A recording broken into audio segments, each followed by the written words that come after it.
Hallelujah.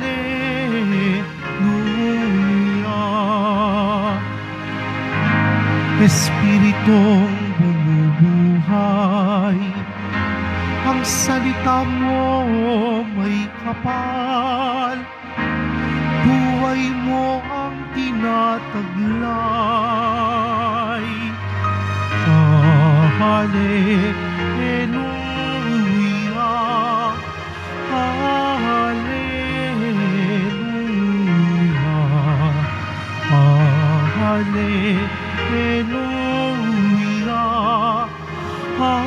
hallelujah.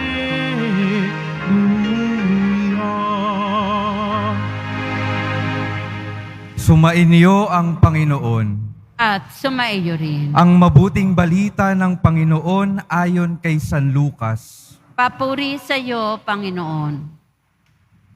Noong panahong iyon, sinabi ng Panginoon, sa ano ko nga ihahambing ang mga tao ngayon? At ano ang nakakatulad nila? Katulad sila ng mga batang nakaupo sa plaza at sumisigaw sa kanilang mga kalaro. Tinugtugan namin kayo ng plauta, ngunit hindi kayo sumayaw. Nanambitan kami, ngunit hindi kayo tumangis. Sapagkat naparito si Juan Bautista na nag-aayuno at hindi umiinom ng alak. At sinasabi ninyo, inaalihan siya ng demonyo. Naparito naman ang Anak ng Tao na kumakain at umiinom tulad ng iba. At sinasabi ninyo, masdan ninyo ang taong ito, matakaw at maglalasing, kaibigan ng mga publikano at ng mga makasalanan. Gayunman, ang karunungan ng Diyos ay napatutunayang matuwid sa pamamagitan ng kaniyang mga anak.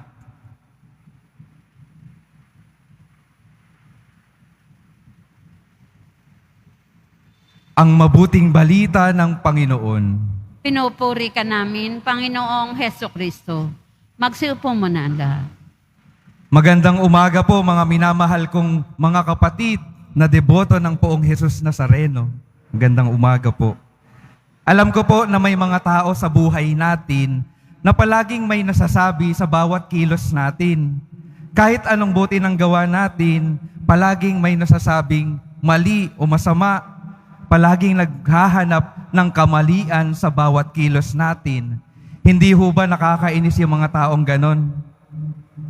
Sa atin pong ebanghelyo sa araw na ito, si Jesus, sinasabi niya po na ganoon yung mga tao ng panahon niya. Hindi malaman kung ano ba talaga yung gusto. Dumating daw si Juan na nag-aayuno at hindi umiinom ng alak. Sinabihan ng mga tao, inaalihan ito ng demonyo. Noong si Jesus naman ang dumating, kumakain, nakikisalo, nakikiinom sa tulad ng mga kapwa niya. Ang sabi naman sa kanya ng mga tao, matakaw at maglalasing, kaibigan ng mga kasalanan. Kulang na lang sabihin ng Diyos, ano ba talagang gusto ninyo? Kahit sinong ipadala ko, hindi nyo tinatanggap. Sino pong kawawa? Sinong nalugi? Hindi naman ang Diyos. Ang kawawa at nalugi ay yung mga tao. Hindi nila nalubusang naranasan yung kabutihan, pagmamahal, at pagliligtas ng Diyos.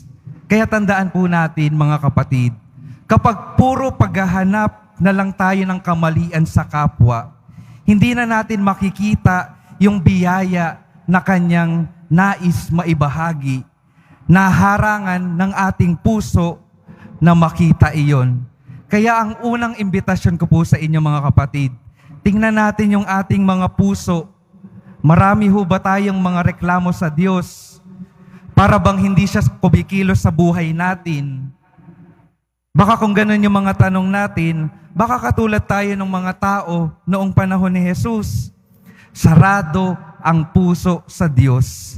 Kaya hindi maramdaman yung kilos ng Diyos sa mga buhay natin. Baka katulad tayo ng mga tao ng panahon ni Jesus. Sarado na yung isip nila kung sino ba yung darating na tagapagligtas. Kaya hindi nila matanggap yung tinuturo ni Jesus. Hindi nila matanggap yung paraan ng pagliligtas na pinapahayag ni Jesus. Akala kasi ng mga tao ng panahon ni Jesus, yung magliligtas sa kanila ay isang hari na ipaglalaban sila sa mga kalaban. Kalaban ng mga bansa na gustong sumakop sa kanila. Mga kapatid, mas malalim doon yung pagliligtas na dala ni Jesus. Pagliligtas mula sa mas mabigat na kalaban, ang kasalanan. Marahil nabubuhay sila sa kasalanan, kaya nahihirapan sila na matanggap yung turo at mga paalala ni Jesus. Sana mga kapatid, unti-unti nating mabuksan yung ating mga puso sa pagdating ni Jesus upang tunay nating matanggap yung pagliligtas na nais na dalhin niya sa ating mga buhay.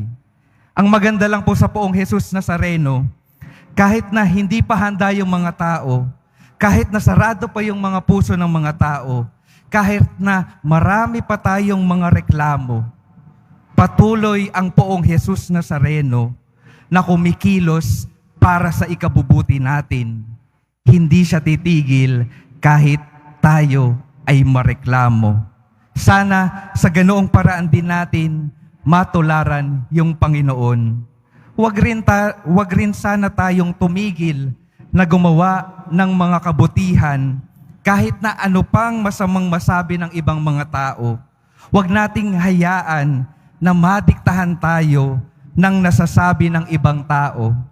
Hayaan natin na madiktahan tayo ng salita ng Diyos. Madiktahan nawa tayo ng pagmamahal ng Diyos. Huwag nating iisipin ang sasabihin ng mundo. Magpatuloy tayo sa kabutihan dahil ito yung sinasabi ng puso ng Diyos sa atin. Mga kapatid, dalawang imbitasyon lamang sa araw na ito.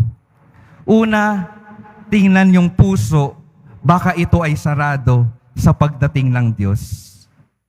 Pangalawa, tularan si Jesus sa pagpapatuloy gumawa ng kabutihan kahit na ano pang sabihin ng iba. Amen.